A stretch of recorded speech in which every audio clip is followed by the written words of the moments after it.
కడప జిల్లా ప్రొద్దుటూరులో మాజీ ఎమ్మెల్యే మల్లెల లింగారెడ్డి ఆధ్వర్యంలో ఇంటింటికి తెలుగుదేశం కార్యక్రమం నిర్వహించారు. మున్సిపల్ హైస్కూల్ గ్రౌండ్, కూరగాయల మార్కెట్లో వ్యాపారులు ప్రజలను కలిసి కూటమి ప్రభుత్వం 2 ఏళ్లు పూర్తి చేసుకున్న సందర్భంగా అమలు చేస్తున్న అభివృద్ధి సంక్షేమ కార్యక్రమాలను వివరించారు. ప్రజల నుంచి మంచి స్పందన లభిస్తోందని తెలిపారు. కార్యక్రమంలో టీడీపీ నాయకులు, కార్యకర్తలు పాల్గొన్నారు.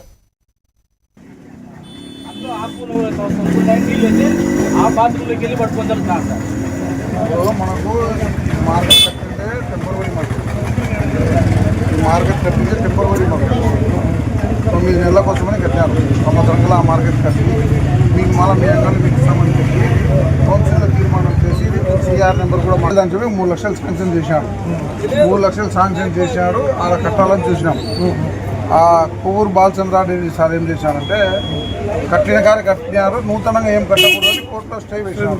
స్టే ఉండేది ఆ డబ్బాలు తీసి కట్టమంటున్నాం.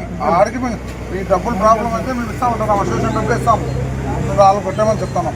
అసోసియేషన్ డబ్బే ఇస్తాం, కట్టమని చెప్తున్నాం. అది పర్మిషన్ ఇప్పించాం, ఏమైనా కట్టుకుంటాం. నెల్లూరు జిల్లా కావలి